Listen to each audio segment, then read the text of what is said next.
A very warm welcome to Republic Open Mic, and today on this edition of our podcast we have a very, very special guest. We have a decorated soldier, son of soil, Col Rajeev Bagga. Thank you so much, sir, for coming in to our studios, and we of course going to keep it a very crisp but very, very insightful conversation with your experience, your service, and of course beyond the service as life goes, sir. First of all, for our viewers, tell us, how would you introduce yourself today? You've been a Black Commando, and you've been in the Rashtriya Rifles, expert in counter operations. But when you want to, when you face the world, when you talk to the youngsters today, how do you want them to see? Rakshita, I will go definitely very fast. And thanks a ton for an invite and on this prestigious platform, firstly, number one. Well, a brief introduction about self. I spent 32 and a half glorious years in Indian Army, and absolutely marvelous. And during that time, 20 years or 2 decades in Kashmir Valley, combating terrorism. And during that time again, I was so much involved in combating terrorism in various establishments. Rashtriya Rifle, Black Cat Commandos, my own great battalion, 3rd Battalion, the 6th Regiment, bravest of brave, decorated battalion. And certainly, I'm very close to nature. I'm an ultra-marathoner till date. I run marathons. And definitely, I have got a lot of great vision about our present generation to whom I like to interact again and again. That's what is my... Yes. So, since you have such a wide profile and you have experience in different regiments and the operations, one interesting operation which you would like to share about, and you cannot forget that anything which was obviously done as per procedure. You see, all these 3 establishments were definitely a dynamic in their own form. If I say Black Cat is Supremo or Rashtriya Rifle or my own, but initial bedding in, the grooming I got from my battalion. The Ustads or 3rd Battalion, the 6th Regiment, gave me, definitely taught me a military ethos, naam namak nishan ka hisab kitab, and the culture and the traditions, and how to become warrior. That was my first taste, groomed by great Ustads, senior subalterns, commanding officers, and thereafter, I really took off. Then I definitely had a tenure with the Black Cat Commandos. In that too, I got a good exposures that it got an opportunity to train the team to nab infamous brigand Virappan. Operation Cocoon was launched, though the hero was from Karnataka Police IPS officer, but energy was also launched.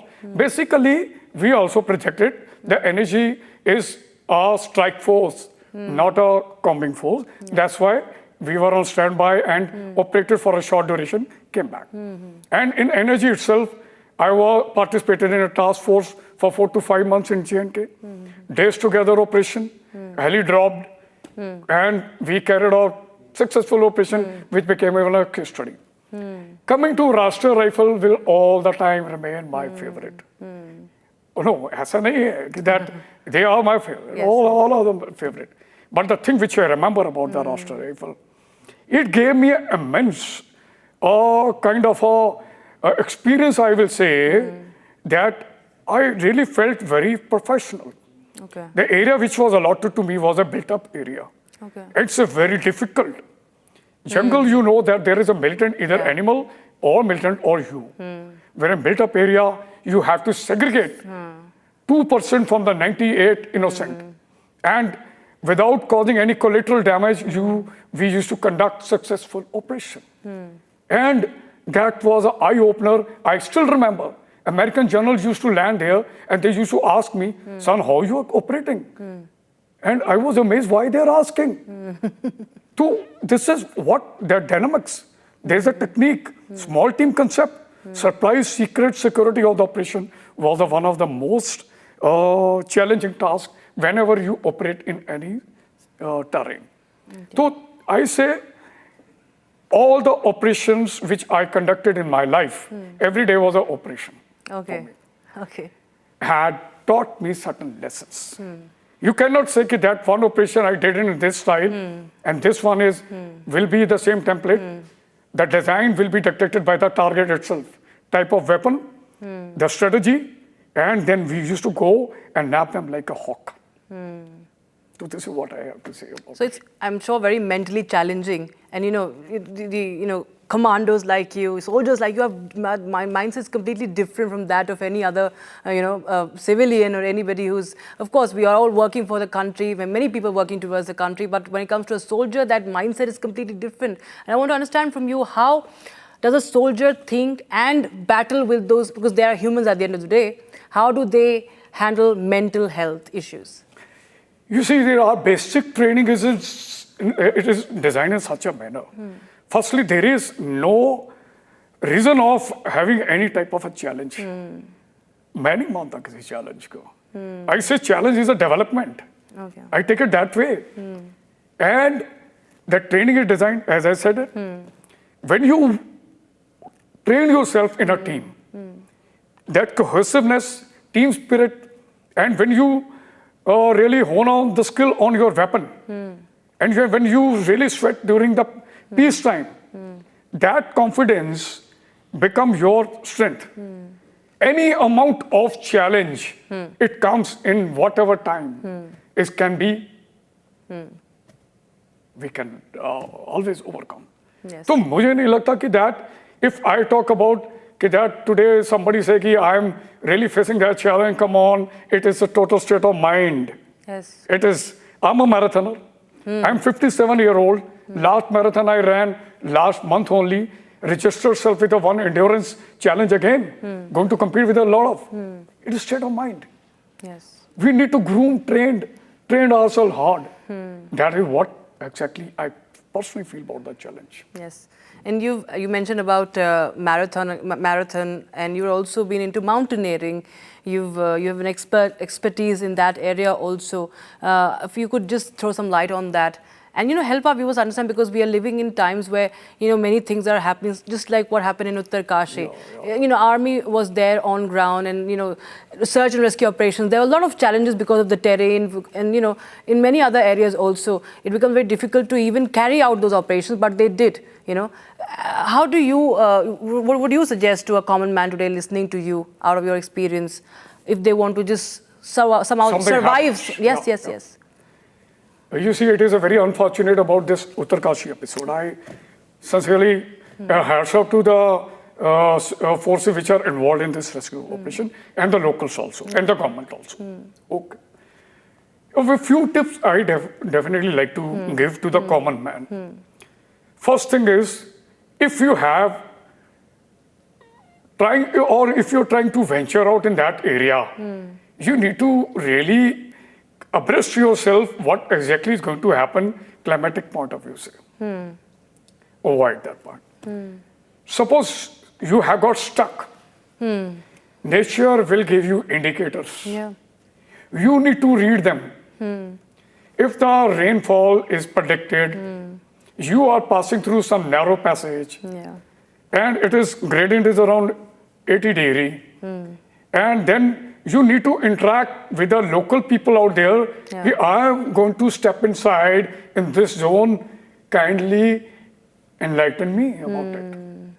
These three things you need to study. If stone has started losing its place, suppose it has happened. You are driving. Slide this side, and it is now what to do. Yes. Please do not love your car so much that you stay put inside it. Kindly leave it. And the best people who has survived in the mountains or in even tsunamis also, they occupy the great heights. Okay, they can climb up. Yeah. Second part, whenever you go in such type of places, have an emergency kit available with you. Okay. Rope, knife, torch, some amount of emergency ration, and some extra clothing. Be mentally prepared. Please plan your trip well.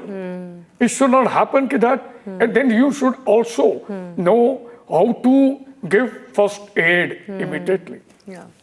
You must know the basic 5 knots of how to tie the knots and rescue somebody in that area. Yes.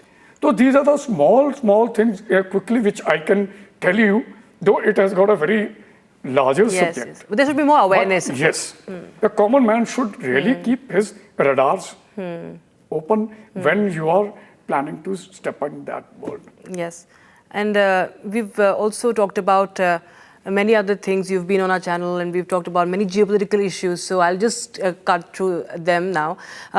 The hot topic right now, of course, is what's happening between New Delhi and Washington, D.C. And also what's happening, the tango between Munir and Trump. Let me just say it, what's happening. US and Pakistan is not the first time we've seen them. It's been for decades that we've seen them, how US uses Pakistan and for whatever reasons. Today, India has set a new normal with Operation Sindoor.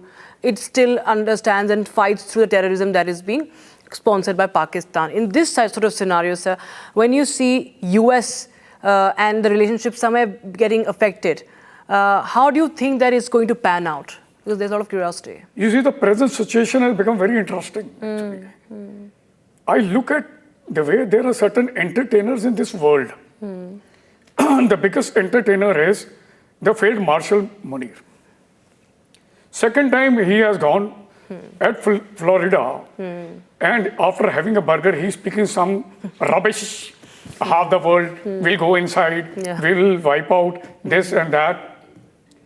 What do you think the other people are just sitting relaxed? Baluchis are going to sort them out in any case, though they have been declared officially. Yes. So what? It is just some lip movement has been carried out. What do you think the Baluchis will stop? No. Sindh is already very apprehensive. Now the Punjabi province, Punjabi Fauj of that, who believe in glorifying themselves, if they think it with a small thing, they challenge the rest of the world. India has faced so many burns in their past. Geographically, the area-wise, you can compare. Okay, leave that part. I talk about diplomatic part, move. This friend Munir is becoming now a kind of a parrot. And US president, he always wanted somebody to speak his language somewhere. Yeah. And if he is doing so, and he should not forget there is some kind of a triangle which has already been formed. China, Russia, and India. God bless them now. So, though there are a lot of meetings are going to be there. On 15th, of course, Trump and Putin are going to meet. It is, everybody is waiting for that. Thereafter, our great Prime Minister is going to meet Putin in China, right?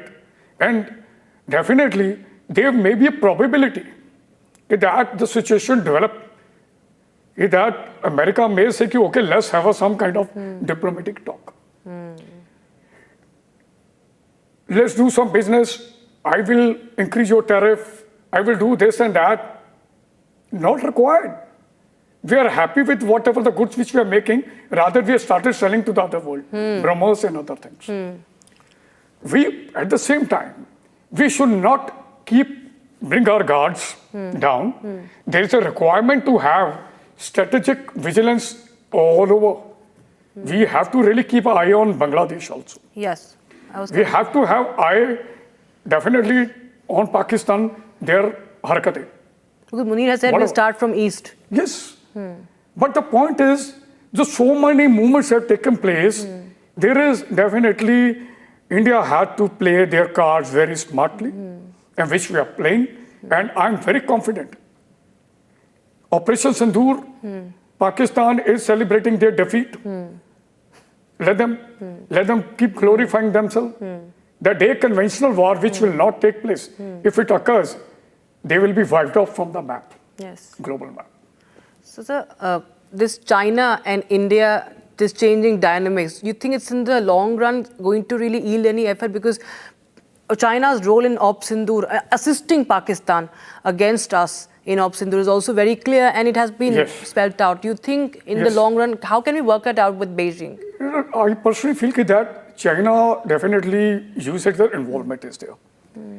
But China all the time consider themselves as a global marketer. for him that he is looking for the economy. He wants something, wants to dominate this area. Yeah. Even the US also wants to come here. Yeah. India is sitting emerging military superpower and which is akin with our economics. Okay.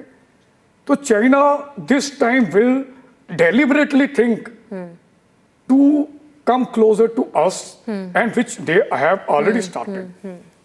That 5-year visa wala jo, that thing, it is a good move. Okay. The only requirement is we again need to really take this opportunity, but in a total diplomatic way. We need to really embrace our other options too, in keeping everything in a line. We should not ignore what exactly is happening on this side too. Yes, sir. So Right. I believe China is doing, we may have a great thing which are coming in front of us. We will definitely succeed. Right. Colonel Bagga, thank you so much for this very candid and crisp conversation. We hope to have more such conversations with you on different topics and more elaborate and insights to be shared. Sir, thank you so much for joining us. Oh, thanks, Atan. Thank you very much. And rather, you have made me speak so fast and no problems. And I really thoroughly enjoyed it. And once again, thanks to you to this prestigious media, and best wishes. Jai Hind. Jai Hind. Thank you so much.